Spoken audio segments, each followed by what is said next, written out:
Guys, so today I am going to be making some Easter desserts. So there are two desserts that I for sure really want to make, and then there's one that I might get to if I have time. It's a lot more busy having a baby and a toddler, so that's why I don't always do a lot of baking, because it just doesn't work out sometimes. But it is Easter, so I really did want to give you guys some Easter desserts. So the two things that we are going to for sure make are some mini egg cookies. Those like New York style cookies, those really big gooey ones. And then the other dessert that I want to make, I was just like scrolling through my YouTube shorts the other day, and there was this recipe for a lemon caramel muffin. And I know it's not technically like Easter, but I don't know, lemon just seems like an Easter spring dessert. So the first thing we need to do, we are going to toast our walnuts. I realized I never said that we are going to start with the cookies first, but that's what we're doing. These walnuts are for the cookies. You want 100 grams of walnuts. These are out of the oven. I did at 375 degrees Fahrenheit for about like I think it was around 7 minutes. And I actually do want to chop these up. I was going to do that before, but I have to let them cool down anyway, and then I'll chop them up. And now, I never really find walnuts to be bitter, but I know that some people who make these cookies, they take the peel off the walnuts, so if you want to do that, you can. Right from the oven, you put it onto like a towel here. And then you just take the towel and you rub off the skins. I guess this is crushing it up too, so. If I'm being honest, that step never really works that great for me, so I kind of just skip it usually. Okay, so now we're gonna add cold butter. You want the butter to be nice and cold, straight from the fridge, and I just cubed it up to help it mix in there a little bit. Okay, now do you want to add the sugars?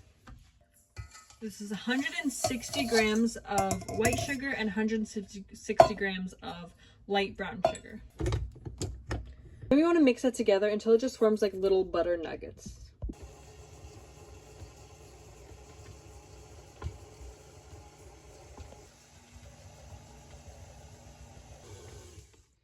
Okay, so this is kind of what you're looking for. Just like little nuggets, and that's like big pockets of butter right there.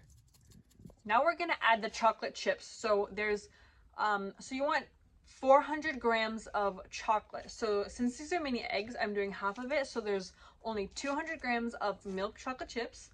You want to put those in? And here? Yep, just pour them in. There we go. And then yesterday I crushed up 200 grams of mini eggs. So then we're gonna put all of those in there too. Can I have one? Sure. Okay, no, that's it. I said one. Now pour them in there. There we go. Now you want to add in your dry ingredients, and I should have mixed it all before so that way the dough wouldn't sit out, because I want it as cold as possible. But I have 480 grams of flour, and I'm adding a 1/4 teaspoon of salt, 1/4 teaspoon of baking soda, and 4.5 teaspoons of baking powder. And then you want to make sure you whisk it all together so that way we don't have to mix the dough so much. Now once everything is mixed, then we're going to pour the flour in, or the flour mixture in. Nope. Pour it in there. There you go.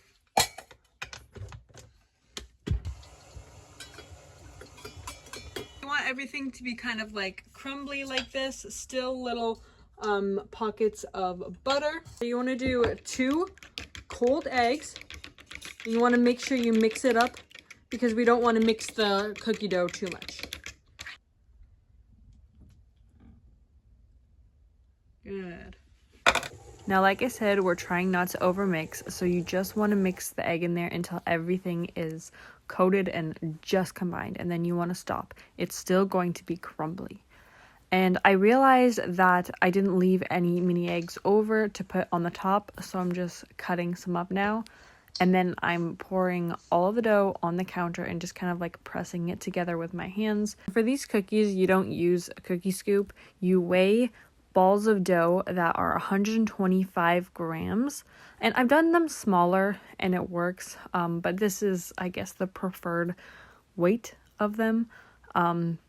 They do end up becoming very big cookies. But I'm just weighing them and just like pressing them together gently. And then adding some mini eggs on top with the color side up, obviously, so that way it will look all pretty. Boy, I'm so boy.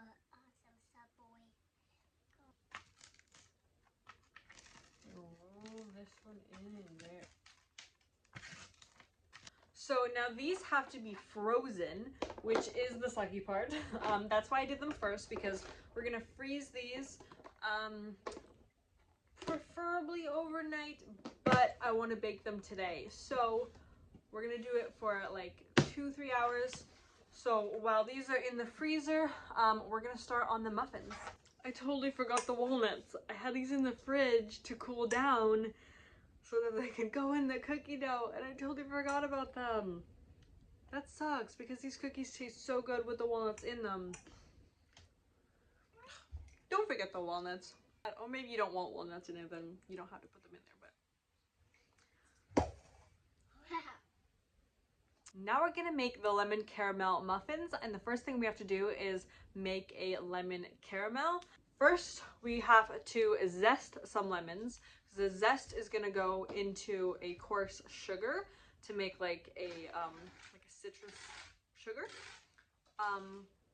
And then we'll cut the peels off of this and use the lemons for the caramel. So I don't actually have a zester, I just have this like small little grater. So I'm gonna use this.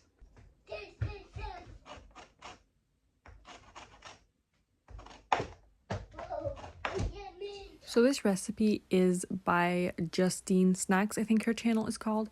I'll link the recipe down below so you guys can get like probably a better recipe than what I'm showing you. But anyway, cutting up the lemon into little pieces was a lot harder than what it looked like in the video. Everything just kind of squished together and made juice everywhere. But then I switched to a serrated knife and that worked a lot better. So just do that from the start. And now in a medium saute pan, I put 110 grams of sugar and then put that on medium heat. And then you add the lemons right to that. And then you want to just stir it together and keep on stirring it occasionally until all the sugar is melted.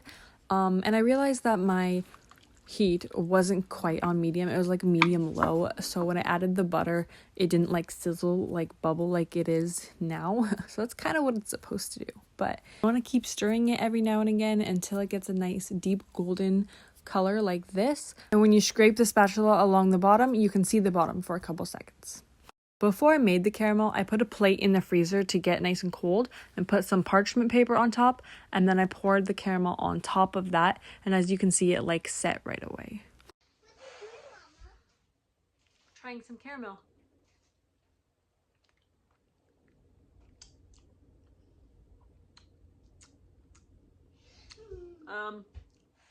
At first it was good, but it has a little bit of a bitterness to it.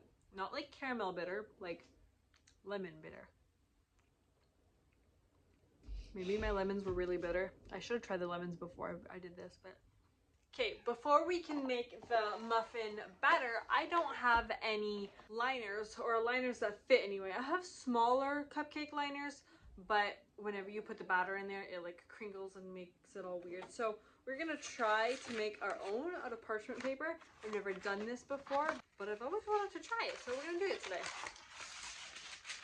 Okay, so I think you want a 6x6 square, and then you want to fold it in half, and then fold it in half again, and then unfold it, and now you want to just cut it like cut little slits on each line.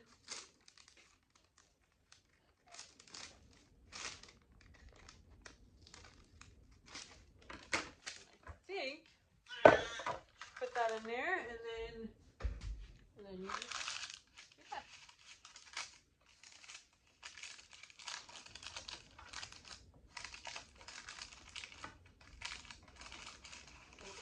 I feel like this will actually take kind of a long time.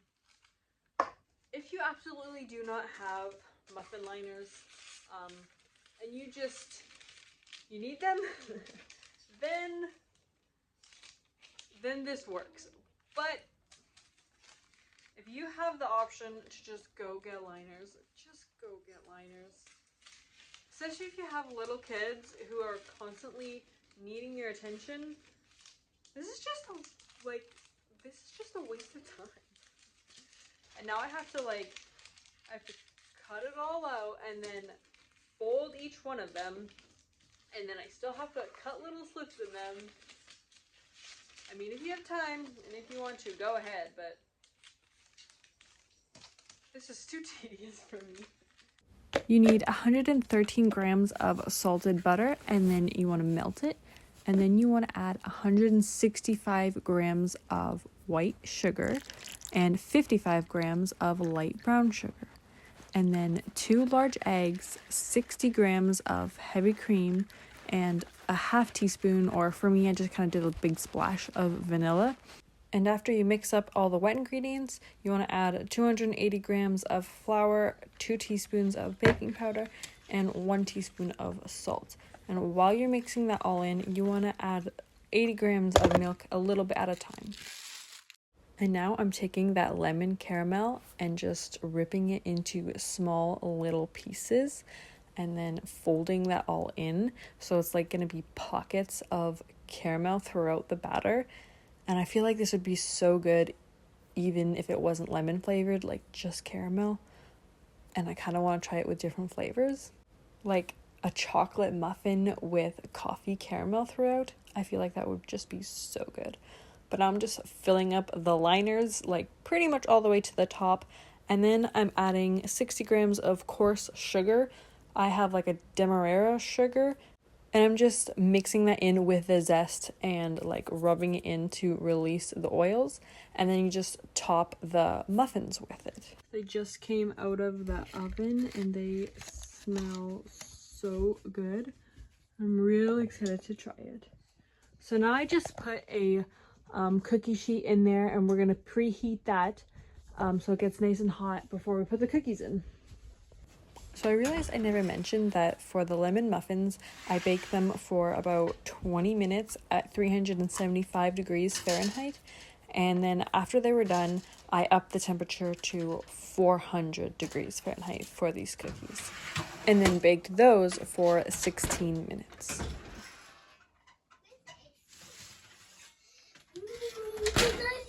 Oh, just don't touch it. Yum, yum. Okay, so I'm really curious about these lemon caramel muffins. So I'm going to try it. The caramel was a little bit bitter, like lemony bitter. Like it tasted like there was a bitter lemon in there. Look at that. It's got like the nice like sugar crust on top, and it smells really, really good. So I don't know. Let's try.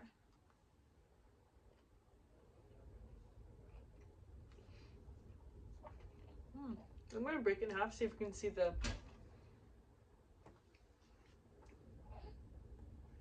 got little pieces of that caramel.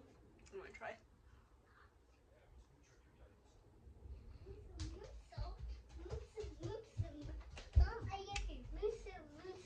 You love me mucho mucho? Yeah, this time.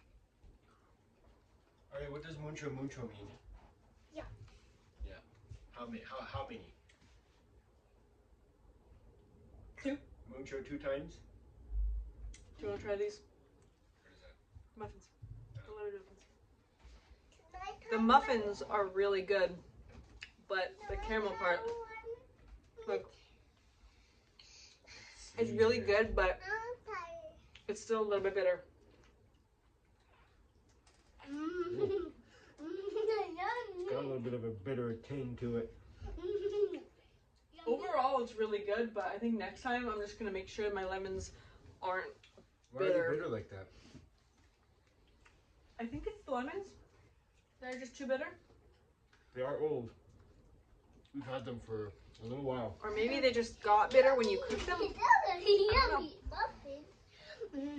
Eddie. They have cooled down a little bit right now, but that looks so good. Ah! What happened? Just dropped it. Let's try.